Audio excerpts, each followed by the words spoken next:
नमस्कार, आप देख रहे हैं सुदर्शन न्यूज और वक्त हो चुका है रण क्षेत्र का और मैं हूं आपके साथ शिवम दत्त मेहता। चलिए आज के बड़े मुद्दे की शुरुआत करते हैं। जी हां, जम्मू कश्मीर को लेकर केंद्रीय गृह मंत्री अमित शाह ने बड़ा बयान जारी कर दिया है। उन्होंने कहा है कि केंद्र सरकार जम्मू कश्मीर में लागू सशस्त्र बल विशेष अधिकार अधिनियम यानी कि आफ्स्पा AFSPA को हटाने पर विचार करेगी। एक इंटरव्यू के दौरान गृहमंत्री अमित शाह ने दावा किया कि सरकार केंद्र शासित प्रदेश जम्मू कश्मीर से सैनिकों को वापस बुलाने और यहां की कानून व्यवस्था अकेले जम्मू कश्मीर की पुलिस पर छोड़ने की योजना भी बना रही है। गृहमंत्री अमित शाह ने कहा है कि सरकार की योजना जम्मू कश्मीर से सैनिकों को वापस बुलाने और कानून व्यवस्था को जम्मू कश्मीर पुलिस के हवाले करने की है। पहले जम्मू कश्मीर पुलिस पर भरोसा नहीं किया जाता था, लेकिन आज वे अभियान का नेतृत्व कर रहे हैं। गृहमंत्री के इस बयान के बाद AFSPA यानी आफ्स्पा एक बार फिर से चर्चा में आ गया है। इसी पर बात करेंगे। हमारे साथ पैनल में एक्सपर्ट्स जुड़ेंगे जो अपनी राय रखेंगे, लेकिन उससे पहले आप हमारी स्पेशल रिपोर्ट देखिए, खास रिपोर्ट देखिए और मामले की गंभीरता को समझिए।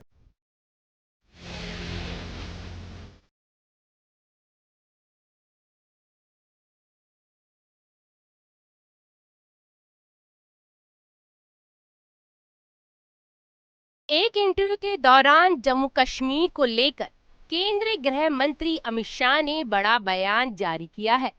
उन्होंने कहा है कि केंद्र सरकार जम्मू कश्मीर में लागू arm forces special power act यानी कि अफ्स्पा को हटाने पर विचार करेगी। गृह मंत्री शाह ने दावा किया है कि सरकार केंद्र शासित प्रदेश जम्मू कश्मीर से सैनिकों को वापस बुलाने और यहाँ की कानून व्यवस्था अकेले जम्मू कश्मीर पुलिस पर छोड़ने की योजना भी बना रही है, जिसके बाद से अफ्स्पा एक बार फिर चर्चा में आ गया है। चलिए आपको बताते हैं अफ्स्पा क्या है। अफ्स्पा एक ऐसा कानून है जिसे अशांत इलाकों यानी डिस्टर्ब एरिया में लागू किया जाता है। 11 सितंबर 1998 को ये कानून बना था। इसे सबसे पहले पूर्वोत्तर के राज्यों में लागू किया गया था। 90 के दशक में जब जम्मू कश्मीर में आतंकवाद बढ़ा तो यहाँ भी एक कानून लागू कर दिया गया। दरअसल अफ्स्पा से सुरक्षा बलों को असीमित अधिकार मिल जाते हैं। सुरक्षा बल बिना वारंट के किसी को भी गिरफ्तार कर सकते हैं, बल प्रयोग कर सकते हैं या फिर गोली तक मार सकते हैं। हालांकि बल प्रयोग करने और गोली चलाने से पहले चेतावनी देनी बेहद जरूरी होती है। सुरक्षा बल चाहे तो किसी को भी रोककर उसकी तलाशी ले सकते हैं। इस कानून के तहत सुरक्षा बलों को किसी के भी घर या परिसर की तलाशी लेने का अधिकार मिल जाता है। अगर सुरक्षा बलों को लगता है कि उग्रवादी या उपद्रवी किसी घर या बिल्डिंग में छिपे हैं, तो वो उसे ध्वस्त भी कर सकते हैं। इस कानून में सबसे बड़ी बात ये है कि जब तक केंद्र सरकार मंजूरी ना दे, तब तक सुरक्षा बलों के खिलाफ कोई केस या कानूनी कार्रवाई नहीं की जा सकती। अफ्स्पा को असम, मणिपुर, त्रिपुरा, मेघालय, अरुणाचल प्रदेश, मिजोरम, नागालैंड, पंजाब, चंडीगढ़ और जम्मू कश्मीर समेत कई हिस्सों में लागू किया गया था। हालांकि बाद में समय समय पर कई इलाकों से इसे हटा भी दिया गया। फिलहाल ये कानून जम्मू कश्मीर, नागालैंड, मणिपुर, असम और अरुणाचल प्रदेश के कुछ इलाकों में लागू है। त्रिपुरा, मिजोरम और मेघालय से इसे हटा दिया गया है। सुदर्शन न्यूज से रश्मि की रिपोर्ट। जहां तक अफ्स्पा को हटाने की बात है, बिस्मिल्लाह करके आज ही शुरू करिए। जब कहते हैं कि हालात बिल्कुल नॉर्मल हैं, जब कहते हैं कि मिलिटेंसी खत्म हो चुकी है, जब कहते हैं कि अब अलायगी पसंद सोच रही नहीं और जम्मू कश्मीर के हालात इससे ज्यादा बेहतर कभी थे नहीं, तो इंतजार किस चीज का? पहले ही कर देना था। मैं तो 2011 से इस दिन का इंतजार करता आया हूं और कोशिशें भी हमने बहुत की। चलिए इस मुद्दे की शुरुआत करते हैं। हमारे साथ तमाम एक्सपर्ट्स जो हैं, पैनलिस्ट जो हैं, आपके टीवी स्क्रीन पर कुछ ही पलों में। लीजिए, मैं स्वागत करना चाहूंगा हमारे तमाम पैनलिस्ट का। इस वक्त हमारे साथ अभिजीत जसरोटिया जी हैं, प्रवक्ता भाजपा के। आपका बहुत बहुत धन्यवाद, आपने समय निकाला, आपसे चर्चा करनी है। अमित तिवारी हैं, नेता हैं वो कांग्रेस के, वो भी हमारे साथ इस वक्त। आपका धन्यवाद, आप यहाँ पर आए। और मेजर जनरल अभय कार्की जी, रक्षा विशेषज्ञ, काफ़ी समय हो गया, आपका भी धन्यवाद, आप यहाँ पर आए। और मेजर जनरल के सिन्हा साहब, रक्षा विशेषज्ञ, आपका भी बहुत बहुत धन्यवाद। और ये जो बयान, जिस तरीके से आप इसको देख रहे हैं, और ये केवल इसको राजनीति के दृष्टिकोण से देखा जाए या सुरक्षा के दृष्टिकोण से देखा जाए, तमाम पहलुओं पर चर्चा करेंगे। शुरुआत करते हैं यहां पर अभिजीत आपसे। इस तरीके का एक बयान सामने आना इस बात का इशारा करता है, क्योंकि गृह मंत्री की तरफ से अगर ये बयान आता है तो ये काफी महत्वपूर्ण हो जाता है। क्या ये पाइपलाइन में है? क्या आफ्सपा को हटाने की प्रक्रिया की शुरुआत हो गई है? क्योंकि जैसे आपने अभी घाटी के नेताओं को सुना तो वो केवल काफी उत्साहित हैं, कह रहे हैं जल्दी हटाइए इसे, जितना जल्दी कर सकते हैं इसको हटा दीजिए। तो ये बैकफायर ना कर जाए, इसका कोई ऐसा रेपरकशन ना हो जाए, कोई दिक्कत ना हो जाए, वो तमाम पहलुओं को सोच विचार करके ही तो कोई फैसला लिया गया होगा। क्या टिप्पणी है आपकी तरफ से?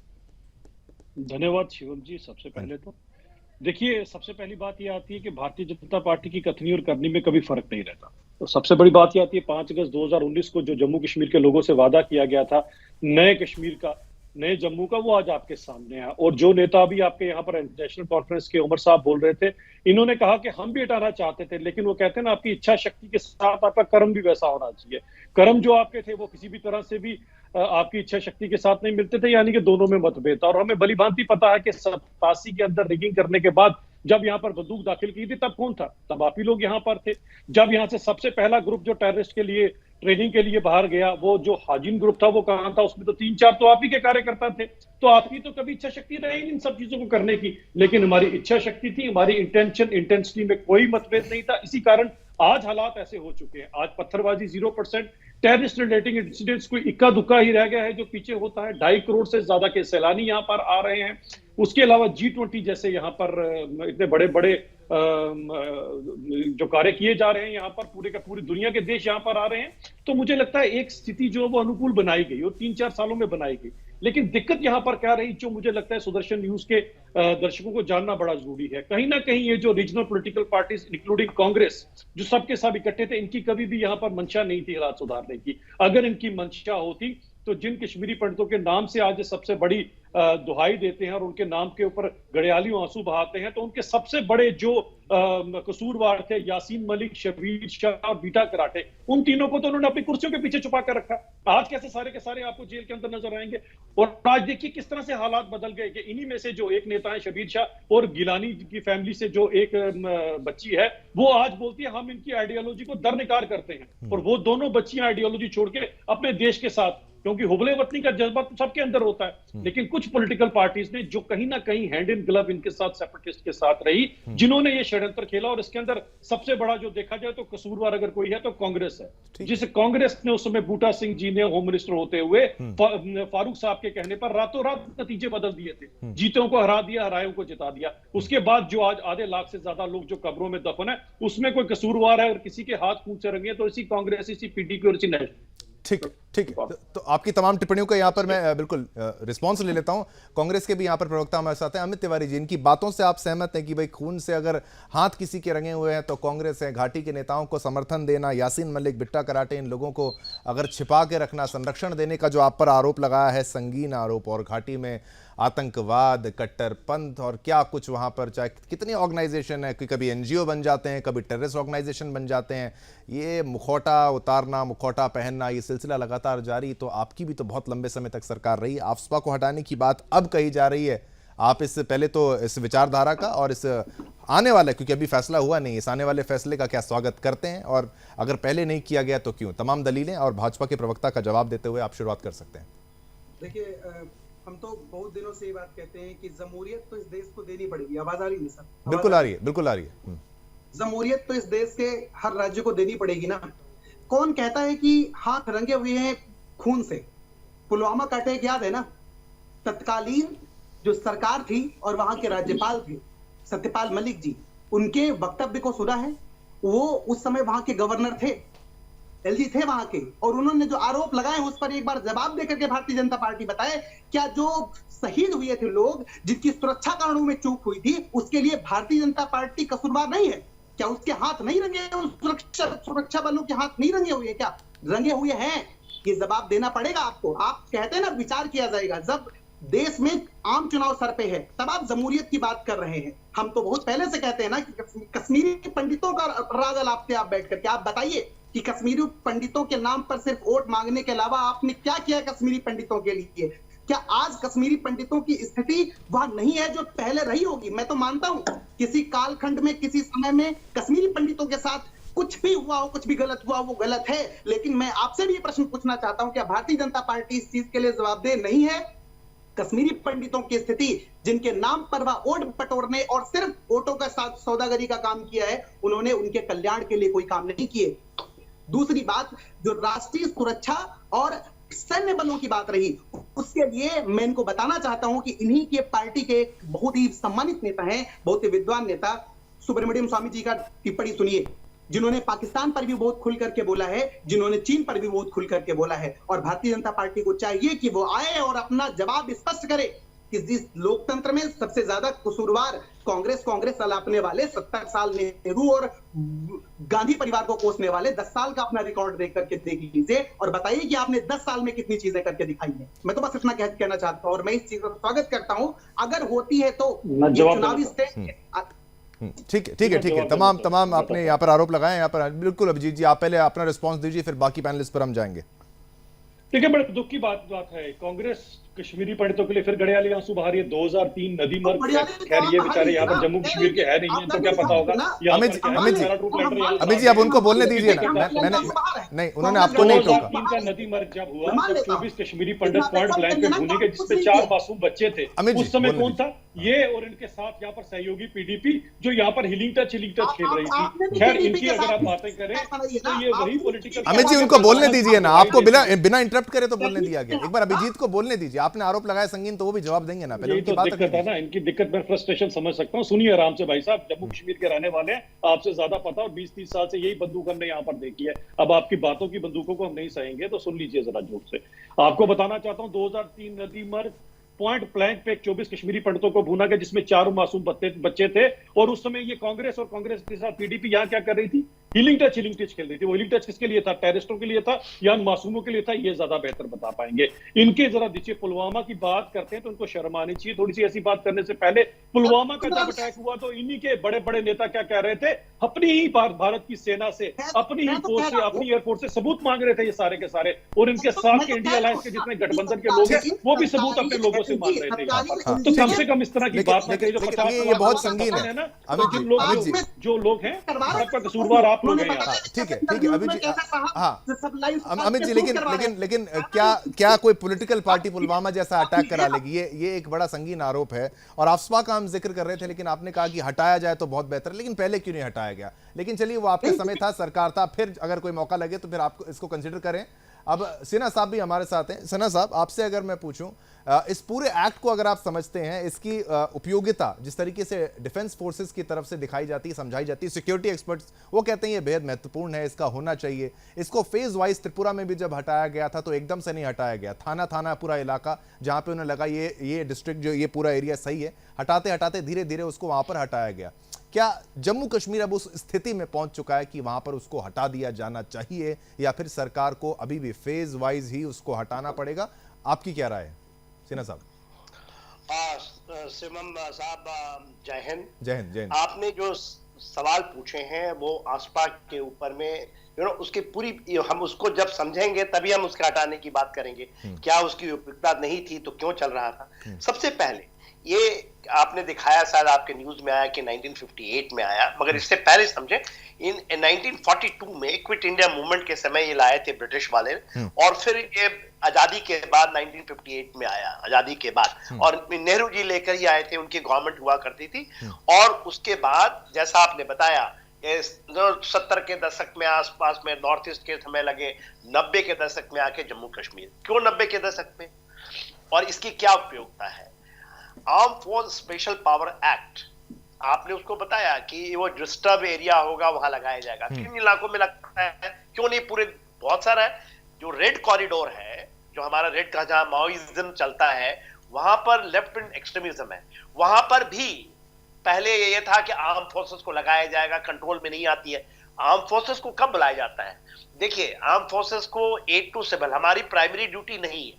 हमारी प्राइमरी रोल है देश की बाहर की सुरक्षा, बाहर खतरों से सुरक्षा करना। आंतरिक सुरक्षाओं के लिए बहुत सारे बल बने हुए हैं, जिसमें पुलिस फोर्सेस, आज पुलिस फोर्स की बात हो रही है, और पैरामिलिट्री फोर्सेस हैं, और बहुत सारे जो हमारे बॉर्डर में बॉर्डर सिक्योरिटी के लिए है, बीएसएफ है, आपने आईटीबीपी सुना है, ये सारे हैं। जब ये पूरे फेल हो जाते हैं या इनसे नहीं संभल पाते और होमलैंड सिक्योरिटी आपको खतरे में पड़ जाता है, देश की स्वतंत्रता, देश की आजादी में खतरा आता है, तब आपको सेना को बुलाना पड़ता है। वो हमारी सेकेंडरी रोल है।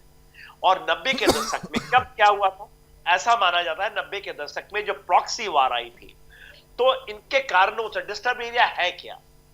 डिस्टर्ब एरिया जहां इंसर्जेंसी चल रही हो, मिलिटेंसी हो, टेररिज्म हो, प्रॉक्सी वॉर चल रहा हो, उसको हम लोग डिस्टर्ब एरिया, जो पूरा देश के अंदर में हमारी तंत्रे हैं, जो उसको आप डिक्लेयर करते हैं, फिर किसी रीजन में, किसी डिस्ट्रिक्ट में लगाया जाता है। ऐसा नहीं कहते, ऐसा नहीं माना जाता है कि त्रिपुरा के पूरे इलाके में है, मणिपुर के पूरे इलाके में।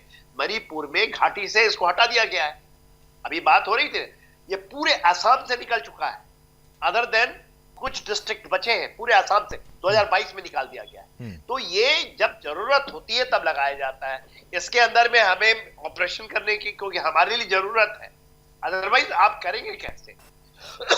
8 to सिविल अथॉरिटी में मजिस्ट्रेट जाता है, एक 8 to, मगर जब कॉम्बैट कंडीशंस होता है, कोई मजिस्ट्रेट आपके साथ जाने के लिए तैयार नहीं होता, या आपके पास पुलिस फोर्स नहीं जाने चाहती, तो या तो देश को आप बिखरने दिए, या आप इस एक्ट को ला करके करें।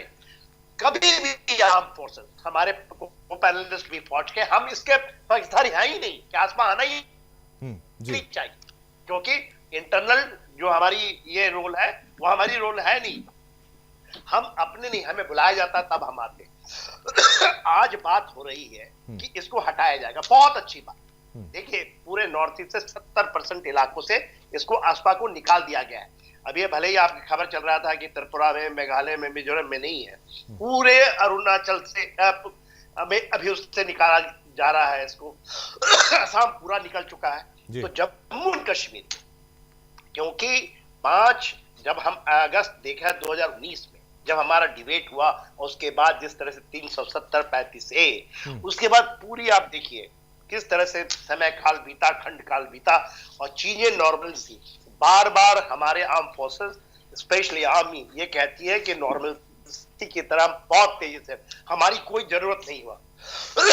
हमारे हर एक ब्रीफिंग है, मैं 40 साल का मेरा पूरा रहा है खंडखाल, हमने सेवा की है, उसमें 27-28 साल में जम्मू कश्मीर हम हरदम मानते रहे कि इसकी जरूरत नहीं है, फौज की जरूरत नहीं।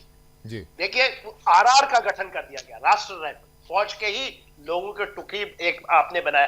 तो हमारे जो पैरामिलिट्री फोर्सेस हैं, और बहुत अच्छी बात जो हमारे गृह मंत्री साहब ने कहा कि आसपा को निकालने के लिए वो इसके वो कर रहे हैं, उनके पास पूरी सिक्योरिटी है। आज नॉर्मलसी बहुत ज्यादा है, ऑल इंडिकेटर्स है, ये एब्सोल्युटली एप्रोप्रिएट है। और दूसरा देखिए, नॉर्दर्न फ्रंट जो हमारा वेस्टर्न बॉर्डर्स है जी, वो आज डिस्टर्ब्ड है। हमारी जो पूरी रोल है, आप स्टेट ऑफ हार्मोस से लेकर स्टेट ऑफ मलाका तक हम बात करते हैं, इंडो पैसिफिक में, वहां तक बढ़ गया है। इंडिया मर्ज आउट कर रहा है।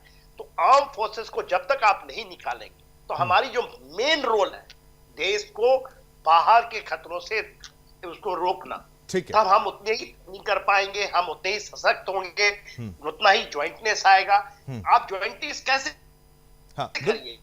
बिल्कुल, उसके यदि आप फोर्सेस के एक अंग को आर्मी है, आप इसमें लगाए रहेंगे, तो बहुत बड़ी चीजें हो रही है, बहुत बड़ी बात हो रही है। बिल्कुल, और ये बहुत महत्वपूर्ण भी है कि, और आपने एक वैलिड पॉइंट यहाँ पर, एक महत्वपूर्ण पॉइंट यहाँ पर उठाया कि भाई जो फौज का काम है, जो करना चाहती है कि बॉर्डर की सुरक्षा, बॉर्डर के उस पार से जो खतरे आएंगे उससे, चुनौतियों से निपटने के लिए, और फौज को जानबूझकर भी तो क्या इंगेज रखा जाता है, चाहे पड़ोसी मुल्क की बात करें, चाहे चीन, चाहे पाकिस्तान, और जितने भी डायरेक्ट इनडायरेक्ट प्लेयर्स इसमें इन्वॉल्व हैं, वो चाहते तो यही है ना कि आपकी सारी फौज जो है वो कश्मीर, जम्मू कश्मीर में फंसी रहे और उस तरफ से कुछ ना कुछ एक्शन वो करते रहे, और उनकी छोटी फौज भी यहाँ पर हमारा लिए एक सरदर्द बनी रहे। अबे कार्की जी, अब आपका काफ़ी समय हो गया, आपसे बात नहीं हो पाई, लेकिन आज आप फिर यहाँ पर आए हैं और आपने समय दिया, उसके लिए भी मैं धन्यवाद करता हूँ। एक दुखद घड़ी आपके परिवार में बीत रही थी उसके बाद, और आप फिर यहाँ पर आए। अब आप इससे अगर मुद्दे को हमारे समझा पाए पूरे के, आफ्सपा जब आया, जिस तरीके से कहा गया फेज वाइज उसको हटाने का, और गृह मंत्री की तरफ से आया, लेकिन आप जब ऑन फील्ड होते थे, जब आप ड्यूटी पे होते थे, तो ये एक ऐसी पावर थी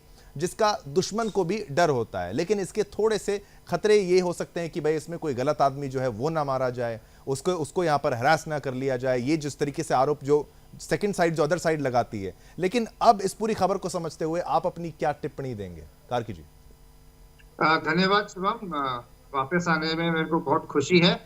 जहां तक कि आज का मुद्दा है और आपने जो ये पर्टिनेंट सवाल पूछा है कि इससे फौज को क्या असर पड़ रहा है, देखिए, जब भी फौज को एक डिस्टर्ब एरिया डिक्लेयर करके बुलाया जाता है तो फौज एक ब्रह्मास्त्र की तरह इस्तेमाल होता है।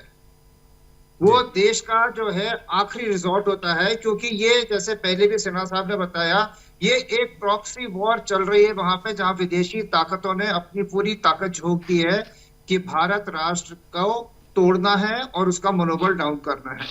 और क्योंकि अर्ध सैनिक बल और पुलिस फोर्स से ये काम नहीं संभल रहा था, इसलिए फौज को बुलाया गया। और फौज का जब आती है तो उसको अपने हाथ बंधे पीछे, या एक हाथ पीछे और एक हाथ से लड़ो, ये ऐसी हालात में फौज अपना रिजल्ट नहीं दे पाती। और इसीलिए आफ्सपा जो है वो मैंडेटरी माना जाता है कि जब आप फौज को लगा रहे हैं तो इसको आप दीजिए ताकि आपको रिजल्ट मिले। और ये तब होता है जब खराब और टेररिस्ट एक्टिविटी, इंसर्जेंसी इतनी बढ़ गई होती है कि जनता का और सिविल एडमिनिस्ट्रेशन का मनोबल बहुत डाउन होता है। ऐसे में फौज आके अपना काम पूरा करती है, और ग्राउंड में जो सैनिक है, जो अफसर है, उनको यही एक मुद्दा होता है कि कैसे हम आतंकवादियों की और आतंकवादी के जो आका है इनकी हम पीठ तोड़ दें। और उस पीठ तोड़ने के लिए दिन रात लड़ाई का, जंग का माहौल होता है। कभी आप किसी को रात को एम्बुश कर रहे हैं, कभी किसी घर में सर्च कर रहे हैं, विलेजेस को आप सर्च, कोऑर्डिनेट सर्च में आप कासो ऑपरेशन करते हैं। तो इन सब ऑपरेशन के लिए बार बार, जैसे बताया गया, एक मजिस्ट्रेट को बुलाओ और पता करो और एफआईआर करो, ये नहीं हो सकता है। हाँ, तो आपने किसी को ले लिया तो 24 घंटे के अंदर उसको पुलिस को थमा देते हैं, लेकिन आपके ऑपरेशंस का टेम्पो जो है, जो उसकी जोश है, वो कम नहीं हो सकती, उसमें कोई बीच में हिचक नहीं आ सकती है। अभी जो हमारा 90 में जो कश्मीर के हालात थे, जब हमारे कश्मीरी पंडित वहां से निकले थे, उस समय किसी के बस में नहीं था। और वहां कश्मीर के लोग भी, उनके पुलिस वाले भी बोलते थे कि हमने भी सोचा था कि बस चंद दिनों, चंद हफ्तों की बात है और कश्मीर आजाद हो जाएगा और हिंदुस्तान की पुलिस, फौज, जितनी भी नौकरशाही है, ये सब जो है चली जाएगी। लेकिन फौज आई, राष्ट्रीय राइफल को रेस किया गया। राष्ट्रीय राइफल जो ये एक फौजी है जो कि मिनिस्ट्री ऑफ होम अफेयर के अंडर काम करती है, सारे ऑफिसर जवान उसमें फौजी होते हैं। इन्होंने आके कंटिन्यूअस ऑपरेशन करके जेएनके में आतंकवाद की पीठ तोड़ दी है। और वो तभी पॉसिबल हुआ जबकि उनको आफ्सपा का प्रोटेक्शन था, लीगल प्रोटेक्शन, कि वो जिस भी हरकत करते हैं उसके लिए उन पर कोई एफआईआर नहीं होगा, कोई यूएनएचआरसी का केस नहीं होगा, क्योंकि उसमें अगर होने लगेगा तो कल हमारा जवान और हमारा जूनियर ऑफिसर जो है वो बाहर जाके रात रात बैठ के दुश्मन के पीछे नहीं लगा रहेगा, न ही वो कहीं जाके अपनी इंट कलेक्ट करने के लिए अपनी जान खतरे में डालेगा अगर उसको पता है कि कल उल्टा ही मेरे पे आएगा। ये तभी हो सकता है जब दुश्मन दुश्मन है। लेकिन जब आज की तारीख में अगर आप 2004 से 2014 की दशक और 2014 से आज तक की दशक को कंपेयर करें तो टेररिस्ट एक्टिविटी में बिल्कुल बिल्कुल। तो ये जो रिडक्शन की बात करी जा रही है, आपका जब तक नेटवर्क यहाँ पर आता है, अमित तिवारी जी, बिल्कुल ठीक है। अबे कार्की जी आप कंटिन्यू करिए क्योंकि आप महत्वपूर्ण बात कर रहे थे पहले। तो इसमें जो डेथ्स हैं वो भी करीब 68% है। सिविल कैजुअलिटी जो होती थी वो 81% कम हो गई है। और इस सब बीच में अगर आपने देखा होगा, मिनिस्ट्री ऑफ होम अफेयर ने, चाहे बीएसएफ हो, चाहे सीआरपीएफ हो, चाहे जेएनके पुलिस हो, उनको उम्दा तरीके से ट्रेनिंग दी है, उनको तो लेटेस्ट कार्की जी, तो अब पुलिस पर जो डिस्ट्रस्ट था या फिर जो ट्रस्ट की कमी थी, जो मतलब भरोसे की कमी थी, अब वो खत्म हो चुकी है, क्योंकि एक दशक बीत गया जिस तरीके से माना जाए, क्योंकि 2004 से 2014 कंपैरिजन किया है 2014-2023 से। एक पहले ऑपरेशन में कुछ डिस्ट्रस्ट होता था, ऐसा कुछ होता था, अब जो बदलाव आया है। हाँ, वो तो है ही है, क्योंकि उस समय काफी हादसे हुए थे जिनकी रिपोर्टिंग भी हुई थी, बहुत सारा खून खराबा हुआ था, तो कई बार आम जनता भी उसमें अफेक्टेड थी। और जो इंडोक्ट्रिनेशन था, जो बाहर से पाकिस्तान की तरफ से जो उनका इंडोक्ट्रिनेशन था, और लोगों को भी लगता था कि ये मुजाहिद जो है ये हमें जिता देंगे और फोर्सेस के ऊपर हावी होंगे, लेकिन जनता ने भी जब देखा कि ये फोर्सेस में हावी नहीं हो सकते। दूसरा, पाकिस्तान के अंदर जो उनके सबसे बड़े आका थे, जो कहते थे कि कश्मीर हमारी शहरग है, आज पाकिस्तान को खुद समझ में नहीं आ रहा मैं क्या करूं, वही जिहादी उसके ऊपर हावी हो गए हैं। और दूसरा, पाकिस्तान अपने वेस्टर्न फ्रंट, पश्चिमी फ्रंट पे ईरान और अफगानिस्तान के साथ इतना उलझ गया है, और उसके अंदर जो टेररिस्ट अटैक हो रहे हैं, यहाँ तक कि पीओके के जो कश्मीरी हैं, वो भी अब मांग करने लगे कि हम इंडियन कश्मीर में आएंगे। तो जनता का माहौल इस पार ही नहीं उस पार भी ऐसा है, सरकार का काम और देश का काम देखते हुए। हाँ। तो ऐसे में अभी तो जो लोगों में एक फैलाते थे अफवाह कि देश ये खराब है वो खराब है, अब हथियार उठाओ हम आजाद होंगे, अब उसके कोई मायने नहीं रहते। पुलिस सशक्त हो गई है, और ग्रोथ किसको नहीं चाहिए। इलेक्शन हुए थे, उसमें ग्रास रूट लेवल में जो लीडर आए हैं वो डायनेस्टी वाले नहीं है, वो परिवारवाद वाले नहीं है, बिल्कुल जड़ से नेता आए हुए हैं, डेवलपमेंट हो रहा है, ये सही मौका है। ठीक है, ये तमाम बातें जो आपने की डेवलपमेंट की और परिवारवाद वाला तो मुद्दा लगातार हम उस पर डिस्कस करते ही रहते हैं, लेकिन अमित तिवारी जी, आप आंकड़ों की बात कर रहे थे, अब आंकड़े ही इन्होंने दिए हैं। 2004 से 2014 कह रहे हैं कि 7217 टेरर इंसिडेंट्स हुए हैं। 2014 से 2023 की बात करें तो 2227 हुए हैं। 70% जो है रिडक्शन है, मतलब गिरावट आई है। अब टोटल डेथ की बात करें तो 2829 हैं 2004 से 2014 की बात करें, 2014 से 23 तक ये 915 आई है, और ये 68% इसमें गिरावट है। अब सिविलियन की कैजुअलिटी की बात करें तो 1770 थे आपके दौर में, 2004-2014 जो कहा जाता है, फिर उसी को अपने कंपैरिजन में करते हैं 341 बोलते हैं, 81%। और फौजियों की, जो फौजी भाइयों की जो कैजुअलिटी है, जो बलिदानी हुए, उनकी आंकड़ा दिया जाता है तो 1060 बोला जाता है, और अब 574 है कि भाई पहले 1000, जो कि 46% रिडक्शन है। तो आंकड़े तो ये आपको दिखा रहे हैं, क्या ये आंकड़े आप क्या मानते हैं कि आंकड़े भी गलत दिखाए जा रहे होंगे? देखिए, दोनों हमारे रक्षा विशेषज्ञों ने जो बात की मुझसे बहुत ताल्लुकात रखते हैं और हम उनकी बातों का समर्थन करते हैं। हम इस बात को कहना चाहते हैं, इस काम को करने वाले कौन है? हमारे सेना के सूरवीर है ना, और उन्हीं सूरवीरों को नौकरी के नाम पर 4 साल का ठेका दिया जा रहा है। ये ठेके वाली नौकरी हो जाएगी। जब साहब ने ज्वाइन किया होगा या जब इनके जूनियर्स ने ज्वाइन किया होगा, तब उनमें देश सेवा का जो जज्बा रहा होगा, उस जज्बे को भुनाने के लिए देश ने सर्वस्व न्यौछावर किया है।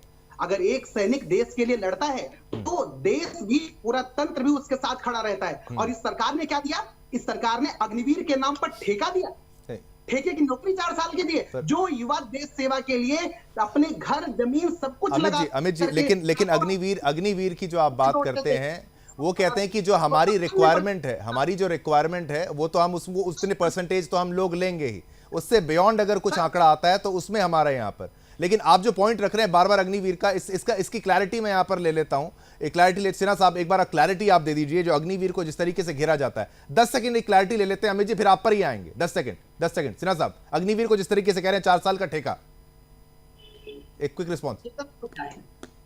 हाँ सिन्हा साहब, आपका ऑडियो। जो लोग इन चीजों को नहीं समझते, ये छोटी बचकानी बातें करेंगे, 4 साल का ठेका कह देंगे बिक गया है। बात यह है कि जैसे रेवोल्यूशन इन मिलिट्री अफेयर्स, ये लगातार चलता रहता है और परिस्थितियां बदलती हैं, उसके अनुसार चलता है।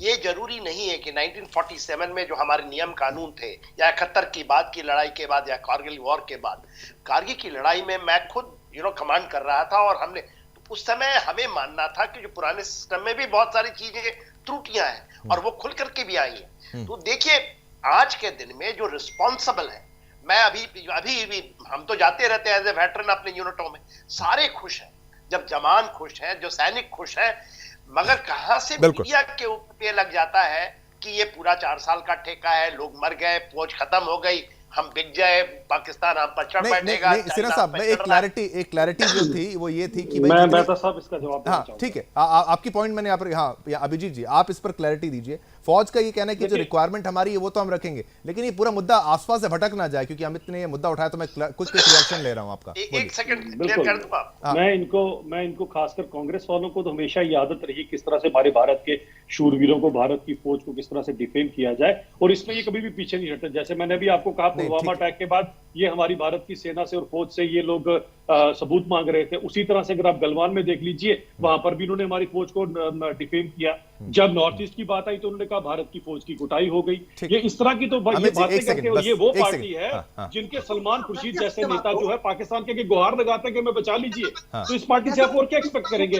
भारत की जो फौज है वो शूरवीर और सबसे डिसिप्लिन फौज है, and we are proud of that. हाँ चलिए ठीक है अमित जी, रिएक्शन आ गया, इनका रिएक्शन भी आ गया, सिन्हा साहब का भी हमने पॉइंट यहाँ पर लिया। अब वापस आंकड़ों पे आते हैं अमित जी। आंकड़े, गिरावट, G20 का होना, वहां पर चैन की सांस, खुली सांस में लोगों का रहना, वहां पर डेवलपमेंट आना, 370 का हटना, ये अच्छे फैसले हैं कि नहीं? अगर आप जमहूरियत की बात करते हैं, डेमोक्रेसी की बात करते हैं तो अच्छा। मैं इस बात को मानता हूं। मैं सवाल किससे पूछूंगा? मैं सवाल पूछूंगा ना, मैं सरकार से सवाल पूछूंगा कि तत्कालीन राज्यपाल ने जो प्रश्न चिन्ह लगाए हैं और जो बातें कही हैं, जो जिस समय कैजुअलिटी हुई उस समय जो सुरक्षा मापक मांगे गए थे, अगर वो सुरक्षा मापक दिए गए होते, मानक दिए गए होते, तो क्या ऐसी घटनाओं से बचा जा सकता था ना?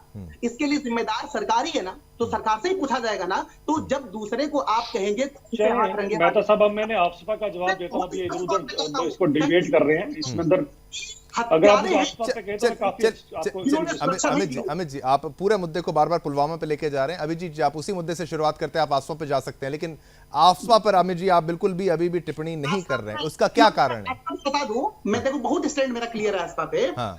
अभी हमारे दोनों रक्षा विशेषज्ञों ने इस बात को बताया कि जब हमारा इंटरनल जो सिक्योरिटी होती है वो लैप्स करती है, तो आसपा लगा करके जो पावर दिया जाता है हमारी सेना को, जो अपनी चीजों चलो को मैं ठीक नहीं, चलिए अभिजीत जी अब आइए आप देखिए, अपना मैं पॉइंट आपको रखिए। बताता हूँ कि जरूर, क्योंकि मैं बीइंग ए लोकलाइट सब जम्मू कश्मीर, जो जम्मू से ज्यादा कश्मीर में होता हूँ, तो और 20-25 साल से इन हालातों को देख रहा हूँ। मैं आपको बताना चाहता हूँ कि आप सपा अब क्यों इसके बारे में सोचा जा रहा है। आप एक चीज समझिए कि सन 87 की उस रिगिंग के बाद जब यहाँ पर बम गोला बारूद दाखिल हुआ और 30 साल लगे इनको, ये सिर्फ सोचते रहे आप सपा हटाएंगे, हमने अब हम उस तरफ बढ़ रहे हैं। और क्यों बढ़ रहे हैं? क्योंकि आप चीज देखिए, जिस जी से ये लोग ग्रेनेड यहाँ पर यूज करते थे, उसी जी को G20 से चेंज कर दिया गया। जिस टी से ये टेररिस्ट यहाँ पर लेकर आए थे, हमने उस टी को टूरिज्म में चेंज कर दिया। जिसके अंदर यहाँ पर 2.5 करोड़ से ज्यादा सैलानी आना शुरू हो गए। आपको जानकर हैरानगी होगी कि 20-20 साल पहले से लोगों ने जो लोन लिए थे होटलियर्स ने, वो अब होटलियर्स ने लोन चुका दिए और नए होटल्स यहाँ पर खड़े कर रहे हैं। ये हालात सभी के सभी यहाँ पर बदल चुके हैं। और सबसे बड़ी बात यह है, हमारी जो है जम्मू कश्मीर की पुलिस है, जिसे 20-25 साल 30 साल का एक्सपीरियंस है टेररिस्टों से लड़ने का, अब एक नए हमारे पास डीजीपी यहाँ पर स्वयं साहब आए हैं। उन्होंने अब एक नई फौज यहाँ पर, हमारे जो पुलिस वाले हैं उनके अंदर शेरशाह करके एक नए कमांडोज तैयार किए हुए हैं, ताकि वो भी अगर case of an event of eventuality उनके ऊपर जो है कंट्रोल कर सकते हैं। और सभी के सभी हालात जब सुधरते आपके सामने नजर आ रहे हैं, तो ये स्थिति बिल्कुल अनुकूल है कि जिस समय हमें ठीक लगेगा तो फौज सारी की सारी जो मेन काम है बॉर्डर को गार्ड करना, they will be back there.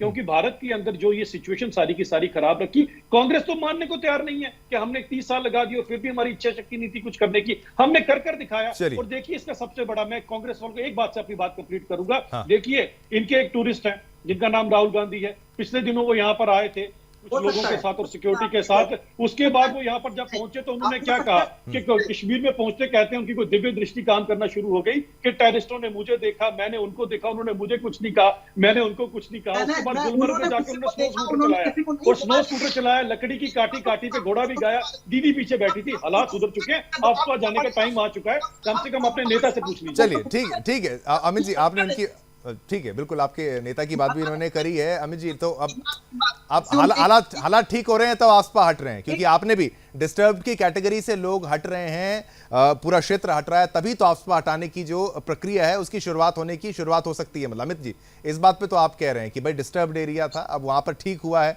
आप आसपा को हटाने की पैरवी भी कर रहे हैं, आप कहते हैं हटा दिया जाए, जमहूरियत भी आनी चाहिए। और एक महत्वपूर्ण बात अमित जी, एक बिल्कुल आप ही को मौका देंगे, जो मारे गए हैं उसमें 85% यहाँ पर मुस्लिम्स का जिक्र किया गया है। मैं तो कश्मीरी पंडितों की बातें करते करते तो हम लोग थक गए हैं 90 के दशक की, बार बार वो बात उठाने का मौका हमें मिलता भी नहीं। लेकिन वापस इस मुद्दे पर आते हैं, आज पे आते हैं। अब कमी आई है कि नहीं? घाटी में आतंकवाद में पत्थरबाजी खत्म होना, ये तमाम चीजें होना, अब तो अच्छा है कि नहीं? अमित तिवारी जी, आपका स्टैंड। देखो, टी फॉर टूरिज्म को बताने वाले, ठीक है, टी फॉर टूरिस्ट को टूरिज्म में कन्वर्ट करने वाले तत्कालीन राज्यपाल सत्यपाल बनेगा इनका क्या है कि 200 करोड़ की फाइल पे साइन नहीं किया गया एक कारपोरेट घराने के व्यक्ति के, इस कारण उनके ऊपर 2 बार सीबीआई और ईडी का चार्ज लगा, जबकि वो अस्पताल में भर्ती। उसका जवाब कौन देगा? आप पूरे डिबेट में केवल सत्यपाल मलिक और पुलवामा का जिक्र करें। ठीक है, ठीक है अभिजीत जी, एक क्विक काउंटर ले लेते हैं क्योंकि आप पर्सनल अगर जाएंगे, क्विक काउंटर लेंगे फिर कार्की साहब पे जाएंगे जल्दी।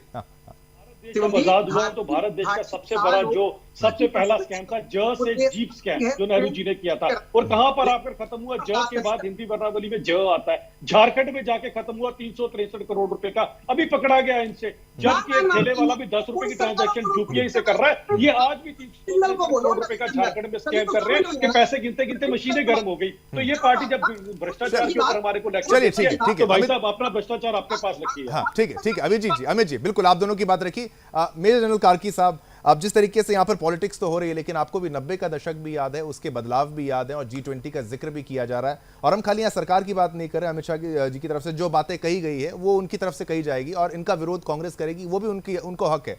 लेकिन घाटी के नेता कितना मिक्स और मैच वहां पर नेताओं की तरफ से और ये कुछ जो ऑर्गेनाइजेशन है जैसे हुर्रियत टाइप के नेता हो गए, उसके हो गए, और टेररिस्ट ऑर्गेनाइजेशंस, कितना तालमेल तब होता था और अब कितना डिफिकल्ट हो गया है कि उसको अंजाम देना अपनी किसी कार्रवाई को? क्योंकि अगर आफ्सपा हटाना है इसका मतलब कि सब कुछ पुलिस के हाथ में देना, एक तरीके से थोड़ा रिस्क तो दिखता है, लेकिन कुछ तो सोचा होगा कार्की साहब। हाँ शिवम, एक आने से पहले एक और आंकड़ा जो हम बात कर रहे थे वो था स्टोन पेल्टिंग, ये पत्थरबाजी का, जो 2010 में 2564 केस थे और आज की तारीख में बिल्कुल शून्य है। तो ये भी एक दर्शाता है कि ग्राउंड सिचुएशन, क्या पत्थरबाजों के लिए फौज चाहिए आपको? तो ये एक सोचने का विषय है।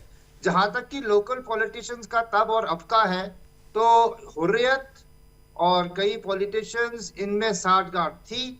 ओपनली पाकिस्तान में इनको ऑनर किया जाता है। मेरे को याद है कि पाकिस्तान एम्बेसी में जब बिसत उनके एम्बेसडर थे, राजदूत थे, उन्होंने पाकिस्तान एम्बेसी में अपने हुर्रियत वालों को बुलाया था किसी फंक्शन के लिए, और जो क्रॉस बॉर्डर ट्रेड होता था उसमें शरेआम अंडर इनवॉइसिंग करके इनको टेरर फंडिंग के लिए पैसे मिलते थे। ये इंडिया का भी पैसा खाते थे, पाकिस्तान का भी पैसा खाते थे। ये सरकार ने 2014 के बाद जो इनके एनजीओ बंद किए, क्रॉस बॉर्डर ट्रेड में जो इन्होंने नकेल कसी है और पूरे जो डीमोनेटाइजेशन हुआ है, इनकी टांगे टूट गई हैं। आज की तारीख में इनके पास वो इन्फ्लुएंस, वो पैसा भी नहीं है कि पत्थरबाजों को आप पैसा दे के उनसे पत्थर मरवाए या बाकी चीजों को भी वो फाइनेंसिंग करनी होती है, वो नहीं कर सकते क्योंकि इनका आका पाकिस्तान खुद भीख मांग रहा है। इनके पास फंडिंग के रास्ते पूरे बंद हो चुके हैं और ये पैसा ही बोलता है। जो ये टेररिज्म था, इसमें पैसा और धर्म का गलत इस्तेमाल करके लोगों को भड़काना, और तीसरा बाहरी ताकत पाकिस्तान और उसके थ्रू चाइना, इनके बड़े बड़े हाथ थे। ये सब जो है अभी इनके मास्क या इनकी नकाब उतर गई है और आज की तारीख में जनता को समझ में आ गया है कि उनके साथ क्या खेल खेला जा रहा था। अभी जो 2014 में बच्चा पैदा हुआ था और आज तक बड़ा हो रहा है, उसने पत्थरबाजी नहीं देखी या कम देखी। जब से उसको 5 साल के बाद उसको होश आया, 10 साल का, अब यूथ जो आ रहा है उसने इलेक्शन देखे हैं, उसने टूरिज्म देखा है, उसने प्रोस्पेरिटी देखी है, उसने फौज का अच्छा वो देखा है। जो अभी भी एक सिख यूनिट में एम्बुश हुआ था ईद के दिन, ठीक है। सभी की मैंने यहाँ पर बात रखी और सभी को बराबर का मौका दिया ताकि कोई भी जो पॉइंट है, जनता जो है वो केवल इसको बहस से ना देखे, एक चर्चा के रूप में समझे। बिल्कुल कार्की जी, बिल्कुल ठीक है। समय का अभाव है, सभी का धन्यवाद करना चाहूंगा। अभिजीत जसरोटिया जी, आपका बहुत बहुत धन्यवाद जिस तरीके से आपने अपनी पक्ष को रखा। अमित तिवारी जी, आपका धन्यवाद। मेजर जनरल अभय कार्की साहब, आपका बहुत बहुत धन्यवाद। और मेजर जनरल के सिन्हा साहब, रक्षा विशेषज्ञ, आपका भी बहुत बहुत धन्यवाद। फिर मुलाकात होगी, फिर इस चर्चा को दोबारा आगे बढ़ाया जाएगा जब आफ्सपा को हटाया जाएगा। और जिस तरीके से यहाँ पर कार्की साहब की तरफ से कहा गया कि भाई 2014 के बाद जो बच्चे आए हैं, वो जो लोग आए हैं, उम्मीद करते हैं उन्होंने जिसे नहीं देखा अगर पत्थरबाजी को, तो आने वाली जो पीढ़ियां हैं वो बिल्कुल भी ना आतंकवाद देखें, ना इस्लामिक कट्टरपंथ को देखें और ऐसी किसी भी चुनौती को वो फेस ना करे, उनको ना झेलना पड़े जो कि बीती पीढ़ियों ने झेला है या फिर हमारी जनरेशन या हमसे पहले की जो हमारे जो बड़े थे उन्होंने झेला। ऐसा इस देश में, इस भारत में, इस हिंदुस्तान में कभी भी ऐसी कोई परेशानी, आपदा ना आए। हम प्रभु श्री राम से भी हर रोज यही प्रार्थना करेंगे। इसी के साथ मुझे यानी शिवम दत्त मेहता को आगे दीजिए। कल फिर एक ऐसे ही नए बड़े मुद्दे के साथ आपके समक्ष पेश हो जाएंगे। मेरी और मेरी पूरी टीम की तरफ से आप सभी को जय हिंद।